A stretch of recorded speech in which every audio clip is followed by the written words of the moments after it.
اچھا جس صحابی کی بات ہو رہی ہے، جس صحابی کی بات ہو رہی ہے، مجھے بتائیں اس صحابی کو کس نے خلیفہ بنایا؟ اللہ نے بنایا، کوئی قرآن کی آیت ہے؟ رسول صلی اللہ علیہ وسلم نے بنایا؟ ابھی آپ خلافت کی طرف چل پڑے ہیں. نہیں دیکھیں بات یہ ہے نا، خلافت کی وجہ سے ہی انہوں نے گھر جلانے کو کہا تھا نا. ایک بات پہ رہتے نہیں ہیں، میں آپ کو کہہ رہا ہوں آپ ایک بات پہ آئے، آپ ایک سے دوسری بات پہ نکل جاتے. دیکھیں مناظرہ کر لیں، خلافت پہ بات کر لیں. آپ قرآن پاک کی ایک آیت پیش کر دیں، اپنے 12 ائمہ کے خلافت کے اوپر پیش کر سکتے ہیں. ایک آیت مبارکہ شیخ صاحب جو صریح ہو اور اس کے اندر دلالت قطعی ہو، ثبوت قطعی ہو. جب آپ اپنا پورا قرآن لائیں گے، میں اپنا نام بھی دکھاؤں گا اس میں نا، میں اللہ یاری کا نام بھی دکھاؤں گا. جب تمہارے پاس پورا قرآن ہی نہیں ہے تو 7 حروف چلے گا نا. اجازت دیں ایک منٹ مجھے اجازت دیں، ایک منٹ شیخ صاحب. دیکھیں اس 2 مسئلوں کو آپ الگ کر ہی نہیں سکتے نا. شیعہ کیسے کیوں کہتے ہیں کہ آپ کے سیدکم عمر ابن الخطاب نے، انہوں نے حضرت زہرا سلام اللہ علیہ کے گھر کو جلایا ہے، بلکہ جلانے کی دھمکی دی، بلکہ جلایا کس لیے؟ اس حکومت کی وجہ سے. کیونکہ جو اصلی خلیفہ ہے، جو اصلی حقدار ہے نبی صلی اللہ علیہ وسلم کی جانب سے، وہ امیر المومنین علی بن ابی طالب علیہ السلام، اور ان کی خلافت غلط ہے، ان کی خلافت شرعی نہیں ہے. تو وہ امیر المومنین علیہ السلام کے گھر کی طرف ایک اپوزیشن سینٹر کی حیثیت سے دیکھتے ہیں. یہاں پر حزب اختلاف، یہاں پہ جو بھی ہمارا مخالف ہوگا اسی گھر سے نکلے گا. ٹھیک ہے نا؟ اجازت ہے. اس لیے اس کا خلافت سے بہت گہرا تعلق ہے. اگر یہ شرعی خلیفہ ہیں تو امیر المومنین علیہ السلام ان کے خلاف کبھی قیام کر ہی نہیں سکتے، کبھی تلوار نکال ہی نہیں سکتے. کیونکہ امیر المومنین علیہ السلام باتقوا آدمی، معصوم اگر بھی نہیں ہے نا، باتقوا آدمی تو ہے نا. خلیفہ برحق کے خلاف، وہ امام کے خلاف کیسے تلوار نکال سکتے ہیں؟ لیکن اگر وہ شرعی خلیفہ نہیں ہے تو شیعوں کا یہ قول بڑا قوی ہے، کیونکہ ان کی خلافت ہی باطل ہے. تو امیر المومنین ہم صحیح خلیفہ ہیں، اس لیے ان کا یہ ڈر کہ اس گھر سے ہمارے خلاف جہاد ہو سکتا ہے، یا اس گھر سے ہمارے خلاف تلوار نکل سکتا ہے، اس گھر سے آنے والے فوجی ہمارے تختہ پلٹ سکتے ہیں، لذا اس گھر پہ حملہ کیا جائے، ان کو توڑا جائے، اس گھر کو جلایا جائے. لذا اس بات کا آپ انکار نہیں کر سکتے، اس کا خلافت سے تعلق ہی نہیں ہے. جی آپ لذا سوال دوبارہ دہراتے ہیں. اب ہمیں بتائیں نا کہ یہ جو آپ کے خلیفہ صاحب ہیں، آپ کہتے ہیں وہ بڑے شریف آدمی ہیں، وہ کر ہی نہیں سکتے، جی جلا ہی نہیں سکتے، دھمکی بھی نہیں دے سکتے. ان کی خلافت کیا ہے؟ خلافت ان کا رسول صلی اللہ علیہ وسلم نے بنایا، اللہ نے بنایا تھا، یا خود بنے تھے؟ نہیں، یہ جو آپ اتنے اپنے صغرے کبرے ملا رہے ہیں نا، یہ سب کی سب باتیں ہیں، ایک بھی صغرا کبرا آپ کا درست نہیں ہے. ٹھیک ہے، بات کو نا وہی گول مول، آپ بات کو گول مول کر کے جا رہے ہیں کہ جس کے خلاف مولا علی تلوار نہ اٹھائیں وہ خلیفہ برحق ہوگا. تو آپ مجھے بتائیں نا، ابو بکر، عمر، عثمان رضی اللہ تعالی عنہم اجمعین کے دور میں کب مولا علی تلوار لے کے نکلے تھے اور انہوں نے کہا تھا کہ میں ان کے خلاف بغاوت کر رہا ہوں؟ کوئی ایک صحیح روایت پیش کر دے مجھے. آپ کی بات مان لیتے ہیں، آپ نے کہا ایک روایت پیش کر دے جس میں آپ نے یہ کہا ہے، آپ نے خود کہا ہے، میری بات سنیں نا، آپ نے خود کہا ہے کہ مولا علی تلوار لے کے نکلتے اگر یہ شرعی خلیفہ نہ ہوتے. آپ کی بات میں بات کر رہا ہوں کہ آپ ہمیں دکھائے کہ مولا علی نے ابو بکر کے خلاف کب تلوار نکالی، حضرت عمر کے خلاف کب تلوار نکالی، حضرت عثمان کے خلاف کب اپنی جو ہے حواری لے کر ان کے خلاف بغاوت کی، کوئی ایک دکھا دیں. مولا علی نے جن کی خلافت برحق تھی ان کے دور میں ان کی اقتدا کی، ان کے پیچھے رہے. ہاں، جب اہل شام نے ان کے خلاف بغاوت کی تو اس وقت مولا علی تلوار لے کے میدان میں. میں نے جو آپ نے جملے میرے پیرائے تحریف کے، میں نے وہ نہیں بولے. یہ عرض کیا کہ اگر ابو بکر صحیح خلیفہ ہوتا، امیر المومنین علیہ السلام اس کے خلاف کبھی تلوار اٹھانے کا سوچ بھی نہیں سکتے. ٹھیک ہے نا؟ ابو بکر اگر غیر شرعی خلیفہ ہے تو امیر المومنین اجازت ہے نا، اجازت ہے جملہ کامل کرنے دیں. میں دوبارہ شروع سے کہتا ہوں، اگر ابو بکر، عمر، عثمان شرعی خلفاء ہوتے، امیر المومنین علیہ السلام ان کے خلاف تلوار اٹھانے کا سوچ بھی نہیں سکتے.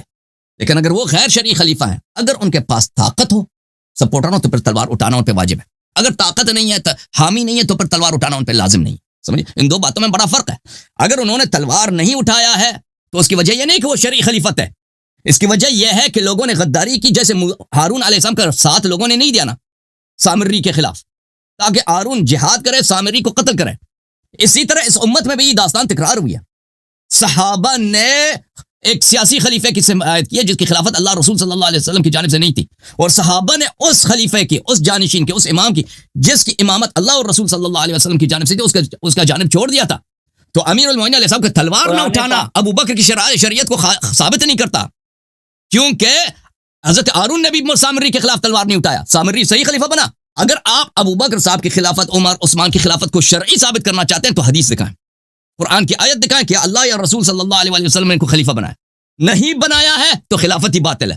تو شیعوں کے پاس شیعوں کا یہ بیان کرنا کہ یہ اس لیے امیر المؤمنین علی بن ابی طالب علیہ السلام زفات بن زہرا سلام اللہ علیہ کے گھر پہ حملہ کرنے گئے تھے, آگ لگائیے تھا, کیونکہ صرف اور صرف ان کا ایک ہی اپوزیشن تھا, کوئی اور اپوزیشن ہی نہیں تھا ان کے مقابلے میں امیر المؤمنین علیہ السلام کے علاوہ. یہ جو آپ ادعا کر رہے ہیں, یہ جو آپ دعویٰ کر رہے ہیں کہ قرآن مجید کی کوئی ایک دکھاؤ آیت ابو بکر عمر عثمان کی خلافت سے, تو میں بھی آپ سے یہی ریکویسٹ کر رہا ہوں کہ آپ اپنے 12 ائمہ کی خلافت کے اوپر رس دکھائیں قرآن پاک سے, جو قطعی ثبوت ہو, قطعی دلالت ہو.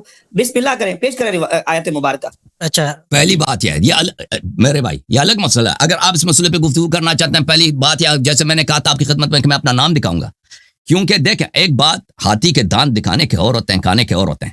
ایک بات جو عمر صاحب نے شہادت دی ہے, عائشہ صاحبہ نے شہادت دی ہے, ابی بن کعب نے شہادت دی ہے, عبداللہ بن مسعود نے شہادت دی, عبداللہ بن عباس نے شہادت دی, آپ کا قرآن ناقص ہے. بخاری میں بھی موجود ہے, مسلم میں بھی موجود ہے, آپ کے صحاح میں احادیث تواتر کے ساتھ گنا جائے شاید 1000 سے زیادہ اتنی احادیث ان کے پاس ہے, تحریف قرآن, نقصان قرآن میں کچھ کا حد ہی نہیں ہے. لیکن یہ اپنے عوام کو کیا بتاتے ہیں, ہمیشہ قرآن کامل ہے, قرآن کامل ہے, ہمارا اجماع ہے. جیسے کہ ابو بکر, عمر, عثمان, یہ لوگ یہ اس امت میں شامل ہی نہیں ہیں, جو وہ مسلمان ہی نہیں تھے. اجماع کیسا اجماع؟ جب آپ کے ائمہ کہتے ہیں کہ یہ قرآن ناقص ہے, اگر اس قرآن میں کوئی چیز نہ ملے بھائی, جیسے آپ کی کتاب بخاری ہے بھائی, یہ کتاب ہے مثلا سنن ترمذی میں اگر کوئی حدیث نہ ملے تو کوئی دعویٰ کر سکتا ہے وہ حدیث غلط, کیونکہ ترمذی یہ پوری حدیث کا مجموعہ نہیں ہے, وہ بہت سارے احادیث ہیں جو اس میں نہیں ہے نا. جب آپ کا قرآن ہی ناقص ہے تو پھر آپ ادعا نہیں کہ 12 ائمہ علیہ السلام کا نام قرآن سے دکھاؤ. میں نے عرض کیا نا, تو آپ 7 حروف لے کے نا, میں اپنا نام اللہ یاری کا پروگرام دکھاؤں گا, اپنا یوٹیوب چینل دکھاؤں گا اس میں, ٹھیک ہے نا. اس میں کچھ بھی ہو سکتا ہے, اس میں تو کچھ بھی ہو سکتا ہے, وہ آپ کے پاس ہے نہیں, پہلی بات. دوسری بات میں آپ کو دکھا دیتا ہوں, اعوذ باللہ من الشیطان الرجیم, بسم اللہ الرحمن الرحیم, انما یرید اللہ لیذھب عنکم الرجس اہل البیت ویطہرکم تطہیرا. کملی میں اور کے پنجتن پاک کو رسول صلی اللہ علیہ وسلم نے بار بار اس آیت کی تلاوت فرمائی ہے. اللہ کا یہ ازلی ارادہ ہے کہ اللہ تعالیٰ آپ اہل بیت پنجتن پاک علیہم الصلاۃ والسلام میں سے ہر قسم کی پلیدی کو دور کرے, ہر قسم کے عیب کو دور کرے, اور آپ کو غایت پاکی عطا کرے. اللہ تعالیٰ نے خود وعدہ کیا کہ اہل بیت علیہم السلام میں کسی قسم کا حرام نہیں, ان کے فعل میں کسی قسم کی کوئی عیب نہیں ہے, وہ بے عیب ہیں, ان کو پاک و پاکیزہ بنا ہے, ان میں جھوٹ نہیں ہے, ان میں کذب نہیں ہے, ان میں کسی قسم کی گناہ نہیں ہے, ان میں کسی قسم کا عیب ہی نہیں ہے. تو اس کا مطلب ہی یہی ہے کہ ان کا ہر قول صحیح اور ان کا ہر فعل صحیح. اسی کو امامت کہتے ہیں نا, اسی کو وجوب اتباع کہتے ہیں, کہ ایک شخص ہے اس کے قول میں خطا بھی ہو سکتا ہے, اس کے فعل میں خطا بھی ہو سکتا ہے, دوسرا ہے اس کا ہر قول صحیح ہے. امام کون ہے مجھے بتا. اب ایک منٹ اب اسی بات پہ آپ نے رہنا, آپ نے اسی میں نہیں رہنا, اس سے پہلے والے کہ آپ کے پاس پورا قرآن نہیں ہے, وہاں سے شروع کرو. اب سن لیں, آپ نے اس آیت مبارکہ سے کہا دکھاتا ہوں, آپ نے امامت ثابت کی ہے, اور اس آیت مبارکہ سے پنجتن پاک مراد لی ہیں. باقی آپ نے اپنے جو آپ کے 9 امام ہیں وہ تو نہیں آئے, اور پھر آپ کو سیدہ خاتون جنت رضی اللہ تعالی عنہا وسلام اللہ علیہا کو بھی امام ماننا پڑے گا. ان کو تو آپ امام مانتے نہیں ہیں, آپ اپنے 12 امام گنتے ہیں. پھر حضرت خاتون جنت بھی امام ہوئی, آپ کی تو 13 امام ہو گئے, کیونکہ آپ نے کہا جو پنجتن پاک جو آیت تطہیر میں آئے, جو چادر تطہیر میں آئے, وہ سب کے سب امام ہیں. اللہ یاری صاحب آپ برے پھنس چکے ہیں. اس آیت مبارکہ سے تو آپ نے سیدہ خاتون جنت کو بھی اپنا امام بنا لیا ہے. آگے آپ کے 12 امام تھے, اب یہ آپ نے بات کی آپ کے 13 امام ہو گئے. نمبر 2, میں نے بات کی قرآن مجید سے, آپ نے کہا کہ میں قرآن مجید سے دکھاؤں گا. یہ آیت مبارکہ اس کا سیاق و سباق دیکھو, یہاں پہ تو بات ہی ازواج مطہرات کی چل رہی ہے, اور اہل بیت ازواج مطہرات, قرآن نے ازواج مطہرات کو اہل بیت کہا ہے. اس کے اوپر میں قرآن سے ہی دلیل پیش کر سکتا ہوں کہ حضرت ابراہیم علیہ السلام کی زوجہ محترمہ کو اہل بیت کہا گیا. اور یہ جو سورہ احزاب کی پیچھے سے آیاتیں چل رہی ہیں, یا نساء النبی کی پیچھے جو چل رہی ہیں, ان تمام آیات کا تعلق جو ہے وہ ازواج مطہرات سے ہے. تو یہ جو آپ منقبت بیان کر رہے, بالکل ہم مانتے ہیں اہل بیت کی شان. یہ آیت تطہیر, اس میں اہل بیت امام حسن, امام حسین, سیدہ خاتون جنت اور مولا علی رضی اللہ تعالی عنہم علیہم السلام سب شامل ہیں. لیکن یہ خالی ان کے لیے نہیں بلکہ ازواج مطہرات کے لیے بھی ہے, کیونکہ قرآن کا سیاق کلام ہمیں یہ بتاتا ہے. اور اہل بیت جو قرآن میں ہے وہ خالی بچوں کو نہیں کہا بلکہ بیوی کو بھی کہا ہے, جیسا کہ سورہ ہود میں آتا ہے کہ اللہ وحدہ لا شریک نے حضرت ابراہیم علیہ السلام کی بیوی کو اہل بیت کہہ کے پکارا ہے. تو نمبر 1, اس آیت مبارکہ سے جو آپ نے استدلال کیا, یا آپ کا استدلال اس طرح باطل ہوتا ہے کہ آج آپ نے میرے سامنے اپنے 13 امام بنا دیے ہیں. کہ آپ نے سیدہ خاتون جنت رضی اللہ تعالیٰ عنہ کو اس آیت مبارکہ میں شامل کہ ہم بھی شامل مانتے ہیں، لیکن آپ نے یہاں سے امامت ثابت کی تو آپ کو ماننا پڑے گا کہ سیدہ خاتون جنت بھی پھر آپ کی امام ہوئی۔ یہ جو اثنا عشرہ والا آپ کا دعویٰ ہے، یہ تو پھر سارا کا سارا آپ کا مذہب ہی باطل ہو گیا، سارا کا سارا آپ کا دعویٰ ہی باطل ہو جائے گا اگر اس آیت مبارکہ سے آپ استدلال کریں گے۔ نمبر 2، میں نے قرآن سے کہا تھا دکھانا ہے، قرآن مجید سے دکھائے کہ اہل بیت سے مراد یہاں پہ 5 تن پاک ہیں، جبکہ ہم مانتے ہیں لیکن میں قرآن کی بات کر رہا ہوں۔ قرآن نے اہل بیت ازواج مطہرات کو کہا ہے، اور سیاق کلام جو پیچھے سے چل رہا ہے وہ بھی اہل بیت مراد ہے۔ اور آپ کو پتا ہونا چاہیے انما یرید اللہ، یہ کلمہ حصر ہے، اس کی ذرا آپ عبارت کھولے نا، انما یہ جو کلمہ حصر آیا ہے یہ کس چیز پہ حصر کیا جا رہا ہے اور کس چیز کے متعلق بیان کیا جا رہا ہے، اس کو اگر آپ نے سمجھنا ہے نا تو آپ کو آیت وضو میں جانا پڑے گا۔ وہاں پہ جب اللہ وحدہ لا شریک نے آیت وضو کو بیان فرمایا، یا ایھا الذین آمنوا اذا قمتم الی الصلاۃ فاغسلوا وجوہکم وایدیکم الی المرافق، یہ آیت مبارکہ چلتی چلتی جب اللہ نے پہلے وضو کا ذکر کیا، پھر غسل کا ذکر کیا، پھر تیمم کا ذکر کیا، ذکر کرنے کے بعد اللہ فرماتا ہے ما یرید اللہ لیجعل علیکم من حرج ولکن یرید لیطہرکم۔ مطلب کیا ہے؟ اللہ فرماتا ہے یہ جو جتنی میں نے قیود پیچھے بیان کی ہیں، یہ وضو غسل، یہ اس لیے بیان کی ہے تاکہ اللہ تمہیں پاکیزہ کر دے، اللہ تمہیں پاک کر دے۔ اسی طرح سورہ احزاب کی یہ آیت مبارکہ پیچھے سے آپ پڑھے کہ تم نے نرم لہجے میں گفتگو نہیں کرنی، تم نے فلاں کام نہیں کرنا، تم نے فلاں کام نہیں کرنا، یہ سب کچھ اللہ بیان کرنے کے بعد فرماتا ہے انما یرید اللہ، کہ اللہ نے ارادہ فرما لیا ہے کہ اللہ نبی کی اہل بیت یعنی ان کی ازواج مطہرات اور ان کی اولاد کو ہر طرح کی نجاست سے پاک فرمائے۔ یہ سلام، میں نے آپ کی بات سنی، اب جواب سن لیں۔ پہلی بات ہے کہ ہم نے کہا کہ اپنا قرآن پورا بتاؤ نا، میں نے کیا کہا تھا؟ ابی ابن کعب، عبداللہ ابن مسعود، عمر بن الخطاب، عائشہ، ان سب کے بے شمار احادیث ہیں، شاید 1000 کے قریب۔ میں نے یہی جملے کہا تھا نا کہ قرآن ناقص ہے، اس نے جواب دیا، ایک لفظ جواب نہیں دیا، وہ تو بھول گیا بھائی کہ اپنا پورا قرآن پہلے دکھاتا، وہ تو اس کو تو چھوڑ، ان کے کوئی مولوی ہو تو اس میں بات کرنے کی جرأت ہی نہیں رکھتے، ٹھیک ہے، کیونکہ ان کا بالکل فراڈ کھل جاتا ہے۔ ابھی ہم نے آپ کی بات سنی ہے، ابھی میری باری، اس کا تو بالکل یہ انہوں نے چھوڑ دیا کہ میں یہاں سے شروع کرتا ہوں، شروع کرتا ہوں یہاں سے کہ آئے تطہیر کے آپ سیاق و سباق دیکھیں کہ یہ ازواج کے لیے نازل ہوئی۔ اب بھائی آپ کو اتنا نہیں پتا، ترتیب نزول اور ہے، ترتیب جمع اور ہے، ترتیب نزول اور ہے، ترتیب جمع اور ہے۔ ایک ہمیں ضعیف حدیث دکھائیں آپ کہ یہ آیا جو ہے اس کا سبب نزول ازواج ہے۔ آیات کو کس نے جمع کیا؟ وہی لوگوں نے جنہوں نے گھر حضرت زہرا سلام اللہ علیہا کے گھر شریف کو آگ لگایا، انہوں نے یہ قرآن کو جمع کیا اور اس کو کہاں پہ رکھا ہے؟ بالکل ازواج کے بیچ میں، حالانکہ اس کے اسباب نزول میں سینکڑوں حدیث موجود ہیں، آیے تطہیر کے متعلق سینکڑوں حدیث موجود ہے، ایک میں بھی نہیں ہے کس کا سبب نزول ازواج ہے۔ اور دیکھ پہلی بات یہ ہے کہ ترتیب آیات دلالت نہیں کرتا، قرآن مجید میں اس طرح بہت ہے، وہ سبھی جانتے ہیں کہ ترتیب نزول اور ہے، ترتیب جمع اور ہے، ترتیب تلاوت، ترتیب جمع، یہ صحابہ کا کام ہے جنہوں نے قرآن جمع کیا، جس کمیٹی نے قرآن جمع کیا ان لوگوں اہل بیت علیہ السلام کے دشمنوں کا کام ہے، ٹھیک ہے۔ پہلی بات یہ تو سب لوگ ہی جانتے ہیں، لذا سیاق و سباق سے آپ استدلال نہ کر، پر مان بھی لیں کہ یہ ترتیب نبی صلی اللہ علیہ وسلم کی جانب سے، اور بالفرض مان بھی لیں نبی صلی اللہ علیہ وسلم کی جانب سے، تو قرآن میں کتنے آیات ہیں کہ صدر کسی اور سے خطاب ہے، ذیل کسی اور سے خطاب ہے، ایک ہی آیا ہے کہ 3 دفعہ 3 مختلف لوگوں میں سے خطاب ہے، ٹھیک ہے نا، صدر کفار سے خطاب ہے، ذیل اس کا مؤمنین سے خطاب ہے، یہ تو بہت زیادہ۔ پھر قرآن مجید ان کو پتہ ہی نہیں نا، قرآن مجید کے اسالیب خطاب میں بہت زیادہ ہے کہ جملے آتے ہیں، جملات معترضہ بیچ میں آتے ہیں کہ صدر کلام ایک موضوع پہ ہوتا ہے، ذیل کلام اور موضوع پہ ہوتا ہے، بیچ میں ایک جملہ معترضہ آتا ہے جو نہ صدر سے مرتبط ہے نہ ذیل سے مرتبط ہے۔ اس کے یہ میں نے جو 3 باتیں کہی نا، ترتیب نزول اور ترتیب جمع مختلف ہے، بچوں کو کہا جاتا ہے، اجازت دیں، ترتیب نزول ترتیب جمع یہ مختلف ہے، یہ تو پوری دنیا جانتی ہے، شاید ان کو پتہ نہیں ہے، یہ پہلی بات، اس کا جواب کسی کے پاس نہیں ہے کہ آپ ترتیب سے استدلال نہیں کر سکتے۔ ہاں سبب نزول پہ اگر کوئی حدیث ہے تو آپ کے پاس وہ ضعیف ہمیں دکھا دیں، حدیث نہیں تمہارے پاس، حالانکہ اسی پر آپ کی کتابوں میں اسباب نزول میں بہت زیادہ احادیث موجود ہیں۔ دوسری بات کہ قرآن مجید میں ہم مان بھی لیں کہ یہ ترتیب رسول صلی اللہ علیہ وسلم کی جانب سے ہے، مان بھی لیں تو یہ تو بہت زیادہ ہے، قرآن مجید میں صدر کسی اور سے خطاب ہوتا ہے، ذیل کسی اور سے خطاب ہوتا ہے نا، یہ تو دلالت نہیں کرتا کہ اگر ایک ہی آیا ہے تو حتماً اس میں مخاطب بھی ایک ہی لوگ ہیں، یہ تو دلالت ہی نہیں کرتا، بالخصوص کہ اس میں قرینہ واضح ہے کہ صیغہ جو ہے مذکر سے مؤنث سے مذکر میں تبدیل ہو جاتا ہے، یہ تو بہت واضح ہے۔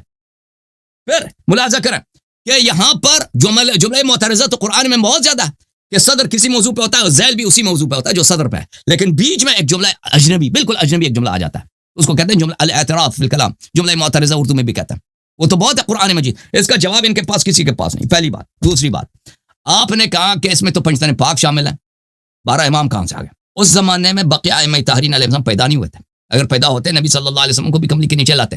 لیکن یہ تو ثابت ہوا نا, یہ تو ثابت ہوا کہ اس امت میں معصوم ہے نبی صلی اللہ علیہ وسلم کے ساتھ مزید بھی معصوم ہے, کہ ان کا ہر قول صحیح ہے. اللہ نے ضمانت دی ان کا ہر قول سے, الفعل سے, اللہ نے خود ضمانت دی کون سے, میں نے کسی قسم کا عیب دور کیا ہے. اور جس کے پاس عصمت ہے, عقل کہتی ہے کہ اس کی ہر بات کو مانو, کیونکہ اس کا ہر کلام صحیح ہے. اور امت میں وہی جو معصوم ہوگا وہی فاروق بین حق و باطل ہوگا, وہی میزان ہوگا حق کیا باطل کیا, کیونکہ اس کا ہر جملہ صحیح ہے, ہر فعل صحیح ہے. اسی کو امامت ثابت ہو گیا. جب امامت ثابت ہو گیا ان میں امیر المومنین علی بن ابی طالب علیہ السلام کا, امام حسن امام حسین علیہ السلام کا, ان کا امامت ثابت ہو گیا نا, تو آپ کی تین امام جو خلفاء سب کے امامت باطل ہے, کیونکہ معصوم کے ہوتے ہوئے غیر معصوم کی امامت نہیں چلتی, ہو ہی نہیں سکتا بھائی. ایک شخص ہے بالکل اس کا ہر کلام صحیح ہے, ایک دوسرا شخص غلطی کر سکتا, امام کون ہے کسی کافر سے پوچھو پتہ چل جائے گا. آپ نے کہا حضرت زہرا سلام اللہ اس مسئلے سے امام بن جاتے ہیں. اگر وہ ادعا کرتی کہ میں امام ہوں تو بن جاتی, لیکن جب انہوں نے خود کبھی ادعا نہیں کیا, ٹھیک ہے نا, ان کا عصمت ثابت ہو جاتا ہے آیت تطہیر سے, عصمت ثابت ہو جاتا ہے آیت تطہیر سے. لیکن امام کا کام کیا ہوتا ہے, جہاد کرنا بھی ہوتا ہے نا. عورت کے شان میں تو نہیں ہے کہ جہاد کر, بھائی ہے عورت کے شان میں جہاد کرنا, مولوی ابرار صاحب بتاؤ جی, عورت کے شان میں ہے کہ جہاد کرے, جواب نہیں دے رہا. کیوں جواب نہیں دے رہا, کیوں جواب نہیں دے رہا؟ پھر اونٹنی کا مسئلہ آ جائے گا نا, اونٹنی کا مسئلہ آ جائے گا. اونٹنی کے مسئلے کی وجہ سے جواب نہیں دے گا کہ عورت کے شان میں جہاد کرنا نہیں ہے, ٹھیک ہے نا بھائی, اسلام میں عورت پہ جہاد تو نہیں ہے نا, جواب نہیں دے گا مولوی صاحب, مجبوری ہے. آپ تعریف ادا کریں, مجبوری ہے, جواب نہیں دے رہا, مسلمات کا جواب نہیں دے رہا, عورت پہ جہاد نہیں ہے نا. آپ کے پاس جواب نہیں ہے, اب آپ ہائپر ہو رہے ہیں, آپ کے پاس جواب نہیں, میری ہائپر بالکل نہیں, اب آپ نا اپنے آپ سے باہر ہو رہے ہیں. ہائے ہائے ہائے ہائے, اونٹنی کا ذکر آیا, جلا رہا مولوی صاحب کا. میں آپ کو منع کر رہا ہوں, آپ اس طرح کی تعریف نہ کریں برائے مہربانی. آپ بات کریں دلیل سے, جو بات کر رہے ہیں دلیل سے بات ہی کر رہا نا. امام کا کام ہوتا ہے جہاد کرنا,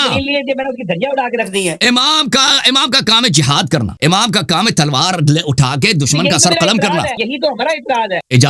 اجازت ہے بھائی, امام کا کام ہے, اگر اس کے پاس لوگ اس کی بات مانے نا, اگر لوگ اس کی بات ہی نہیں مانتے, رسول صلی اللہ علیہ وسلم مکے میں تھے, جہاد نہیں کرتے تھے, تلوار نہیں اٹھاتے تھے, گھوڑے بھی نہیں لگاتے تھے, ہاتھ بھی نہیں کاٹتے تھے چوروں کے, یہ اس صورت میں ہے کہ اگر وہ متمکن ہو, امام علیہ الصلوۃ والسلام کا کام ہے یہ کسی کا گردن کاٹنا, لوگوں کی امامت کرنا نماز کے سامنے. عورت نماز سامنے سجدہ کرے تو کیا صورت بن جاتی ہے, پیچھے مرد بیٹھ کھڑے ہیں, وہ بھائی اگر وہ سامنے سجدہ کرے تو غلط منظر ہے نا, غلط منظر ہے. حالانکہ سجدہ بہترین کام ہے, لیکن عورت آپ کے سامنے سجدہ کرے, یہ کسی کا غیرت برداشت نہیں کرتا. تو اس لیے حضرت زہرا سلام اللہ امام نہیں ہے, کیونکہ وہ خاتون ہے, اور انہوں نے کبھی خود امامت کا ادعا بھی نہیں کیا, نہ ان کے اولاد طاہرین علیہ السلام. تو یہ بقیہ ائمہ علیہ السلام کا امامت کہاں سے ثابت ہو جاتا ہے, جب آپ مان گئے نا نمبر 1, نمبر 2, نمبر 3, امام حسن علیہ السلام, امام حسین, امام علی علیہ, یہ امامت ان کے حدیث پر بے شمار ہے. ہمارے بعد 9 مزید امام ہے رسول صلی اللہ علیہ وسلم. پھر اس کا یہی نتیجہ نکلا آپ کا مذہب بھی باطل ہے, کیونکہ آپ کا ابوبکر عمر وہ معصوم نہیں ہے, ان کی امامت نہیں ہے. اچھا, آپ نے کہا کہ ابراہیم کی بیوی کو اہل بیت بولا, کیونکہ ابراہیم کی بیوی اس کی چچا کی لڑکی, جناب سارہ اس کی چچا کی لڑکی, ٹھیک ہے نا, اس لیے اس کو اہل بیت بولا. آپ نے بولا کہ اجازت ہے, سورہ مبارک یہ مائدہ میں قرآن کی آیت ہے, لیجعل علیکم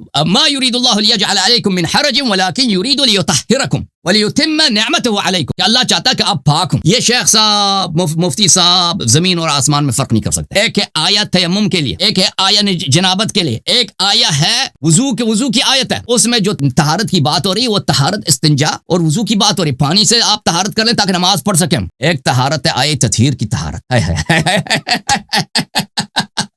ایک یہ سمجھتے ہیں سب طہارت ایک طرح کے ہوتے ہیں, بولیو لوگوں دیکھو یار حالت ان کی, یہ سمجھتے ہیں سب طہارت ایک ہے. ایک طہارت ہے آیت تطہیر کی طہارت, انما یرید اللہ لیذھب عنکم الرجس اہل البیت ویطہرکم تطہیرا. یہ اللہ کا ازلی ابدی ارادہ ہے کہ صرف آپ لوگ اس کے مخاطب ہیں. خود انہوں نے کہا اس میں حسر ہے, یہ دوسروں کے لیے نہیں ہے کہ آپ میں سے ہر قسم کا ناپاکی دور کیا جائے. وضو والی آیت میں یہ ہے کہ ہر قسم کی ناپاکی دور ہو جاتی ہے وضو سے, اس میں ہے یہ تو نہیں ہے نا, وَيُطَهِّرَكُمْ تَطْهِيرًا, آپ کو غایت پاکی عطا کیا جائے. یہاں پہ جو آیت تطہیر میں جو طہارت ہے وہ مطلق بے نہایت تطہیر کی بات, ہر قسم کی عیب سے.